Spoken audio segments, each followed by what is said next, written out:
こんにちは。今日はこれです。Hover Air X1 スマート。少し前から海外の YouTuber が YouTube でも結構紹介してたので見たことがある方もいらっしゃると思うんですけど、ついにですね、日本限定モデルとしてこの X1 スマートというのが発売されました。今日はですね、これをじっくりと紹介したいと思います。で、まずは1番目開封してスペックなどを確認しつつ、本体がどんなものなのかじっくり見てみたいと思います。そして2番目は実際に飛ばしてみたいと思います。どんな映像が撮れるのか、使用感はどんな感じなのかお見せしたいと思います。で、最後に3番目、実際に使ってみた感想とか注意点などもお伝えしたいと思います。では早速開けてみたいと思います。なんかね、ここにね、プロペラがついてるんですよね。何なんですかね、これね。ちょっと出してみましょう。あれ？なんかこれ回りますね。あれ？何これ？面白いですね。おー、出ました。今回黒をちょっとお願いしてみました。あれ？切れちゃった。まずこれが本体です。ちょっと後で、ね、じっくりお見せしたいと思います。先に付属品等を見てみたいと思います。初めてのフライト前にお読みください。一応ね、飛ぶアイテムなのでいろいろ注意点が書いてあります。入門ガイド。いいですね。アプリをダウンロード。電源のオンオフ。日本語はどうでしょうか。日本語いいですね。非常に自然な日本語が書かれております。バッテリー充電ハブ商品保証書。そしてこれがですね、これは何だろう。バッテリーと充電器、充電ステーションという感じでしょうか。バッテリーが1個ついています。これは充電用の AC アダプターですね。スペアプロペラが2つほどついていますね。結構囲まれてるのでプロペラ破損することもなかなかなさそうではありますが、スペアがついてるのはいいですよね。持ち運び用の巾着袋がついてきています。いいですね。充電ケーブルもついてきます。という感じで、パッケージになっております。なんと重さが 99g、23% X1 スタンダードモデルより軽いというふうに書かれています。X1 スタンダードモデルよりも 16% 小さいというふうに書かれています。これは面白いですね。どうなってんだろう。後で分解してみよう。箱を出すとプロペラが回るという。凝ってますね。じゃあ本体をよく見てみたいと思います。まず前方にカメラがねついています。カメラは一軸でティルト方向だけジンバルというか自動で動くようになっています。下に向いたり上に向いたりします。で、フレキシブルなこういう感じの柔らかいマウントに搭載されています。で、下を見るとセンサーとかカメラとかちょっとついてますね。上にはここにメインスイッチと、あとは飛行モードを選ぶためのボタンがついています。周りは結構ソフトなケージで覆われています。かなり軽くて小さくてしかも柔らかいので安全性はねかなり高そうですね。飛ぶものなのでね注意は必要だとは思いますが、かなり安全そうな作りになっています。後ろに充電ポートがあります。でこれがバッテリーですね。でバッテリーはさっきのこれ充電ステーションなんですけど、ここにこんな感じで装着できます。でこれ自体に 5000mAh のバッテリーが内蔵されているので、他の充電器につながなくても 2.5 個分の充電ができるようです。今充電中ってことでしょうかね。でこの半充電の方ちょっとつけておこうと思います。こっち側の爪を引っ掛けて押し込むだけですね。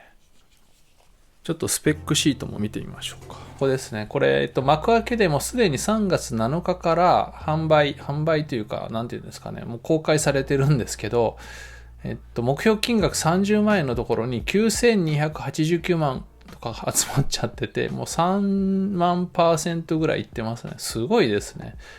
サポートは1459人、残り37日間ということですね。でこれいろんなプランがあってですね、オールインワンセットっていうのがあって、さらに、プレミアムセット、そして標準セット、で基本セットというふうになっています。今回の私がいただいたモデルはこのプレミアムセットということでしょうかね。バッテリーが全部で本体とさらに1個予備バッテリーがついていますので、おそらくこのプレミアムセットかなと思います。で簡単にこのスペックを見とこうと思いますが、ホーバーエア X1 スマート 99g ですね。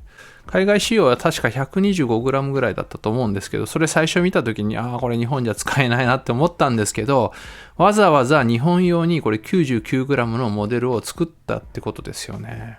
で海外モデルは折りたたみができるみたいなんですけど、このモデルはできないようになってますね。その辺の省略と、あとバッテリーの小型化で 99g を実現しているのかなと思います。で、飛行時間は10分ということです。で、内蔵ストレージ容量は 32GB で、バッテリー容量が 690mAh で、動画の解像度なんですが、最大 2.7K の 30fps もしくはフル HD で 60fps 30fps の HDR が撮れるようになっています。スペック的にはインスタ360の Go3 とよく似ているなという感じがします。で、手ブレ補正に関しては、先ほどここに一軸ジンバルですね、チルト方向、縦方向だけのジンバルのようなものがついてるんですが、それ以外に電子的な手ブレ補正と、あと水平維持もできるようになっています。じゃあ次にアプリもちょっと見てみたいと思います。アプリをダウンロードしました。これです。で開くと、いくつか項目があるんですが、トップページ、それからホバー、飛行モード、そしてマイページとあります。でですね、トップページは今までいろんな人が撮影して投稿したものが出てきます。あれうずさんがいるじゃないですか、うずさんが。いいや。はい、また後で見せてもらいます。Wi-Fi がね、切れてるので、あれなんですけど、それから、ホバーで、これ今もう本体と接続済みなんですけど、こんな感じで、本体の設定などもここでできるようになっています。ファームウェアのアップデートとか、あとは、そうですね、いろいろ飛行モードのどのぐらいの高さで飛ぶかとか、解像度はどうするかとか、そういったものが選べるようになっています。さらに、ビデオの音声録音というのがあって、これがなかなかすごいんですけど、これ飛ばして楽しむというよりもやっぱカメラなので、カメラとして使う上で動画撮るときにブーンっていう音が入ってるとやっぱね全然綺麗じゃないですよね。でこれはそれを回避するモードになっていて、このスマホのマイクを利用して飛行中にこのスマホを持って飛行させてる場合はこのスマホで音声を拾うことができて、その動画と同期するようになっています。しかもですね、このプロペラノイズを消してくれるようになっているので、おそらく飛行中に撮影して自分を撮影していても普通のカメラで撮っているかのようにそのブーンっていう音が入っていない綺麗な状態で録画ができるはずです。これも後で試してみたいと思います。でさらに手動制御っていうのがあって、これコントローラーみたいになっているので自分でこのドローンを動かすこともできます。で飛行モードっていうのがあって、ホバリング、ズームアウト、そしてフォロー、オービット、そして俯瞰撮影というのがベーシックモードになっています。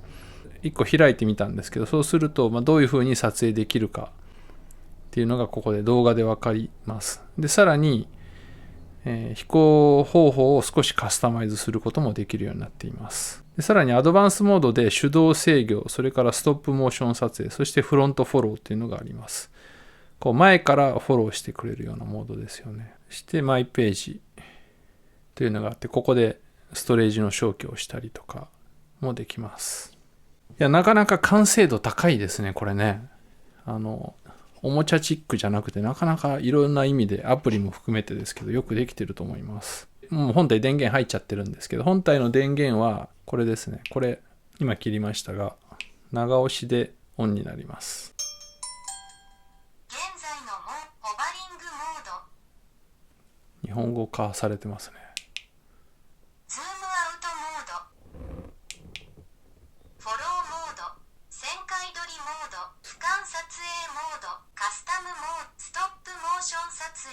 ああ、カスタムモードはだからさっき出てきたモードを選んでおけばここで選べるようになるということですね。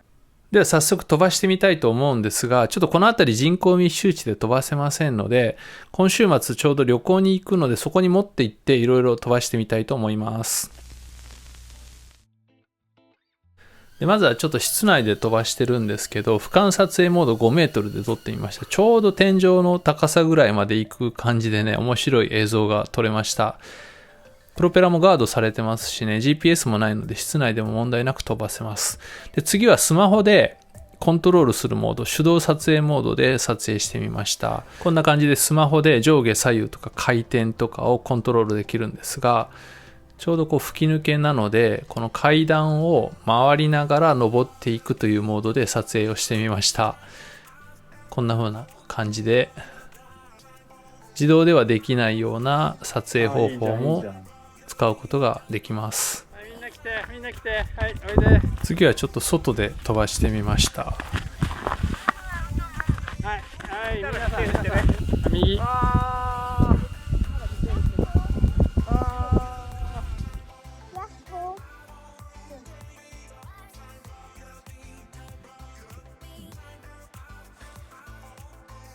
い、ぐるっとモードですね、これが。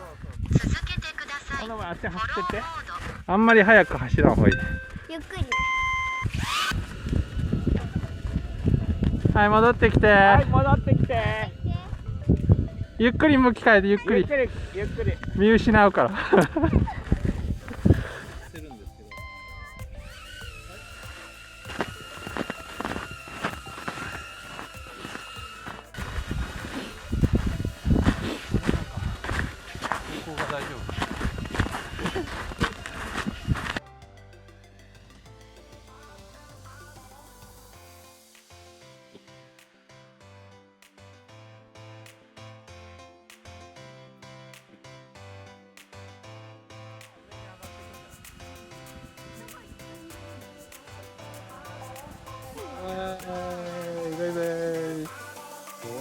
行ってもダメだよ、行ってもダメだよ。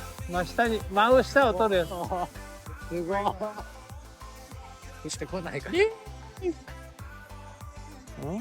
もう降りてくる。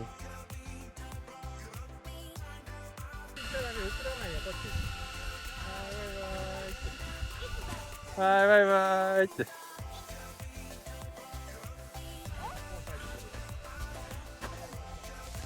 さあいかがだったでしょうか。やっぱりねこれ AI 飛行カメラという風に書かれてますけど、本当にそんな感じで、飛ばして楽しむっていうよりも本当にカメラとして使える感じです。簡単になおかついろんなモードで、あまり複雑化すると、操作もどんどん難しくなっていきますし、ちょうどいいところでバランスが取れてるかなと思います。よく使うような面白い、普通の人が見るとわあすごいっていうような飛行モードがちゃんと搭載されていて、しかもそれがねこのボタンだけで選択できてもすぐ飛ばせる。スマホがなくてもこれでできるっていうのがねなかなか便利ですね。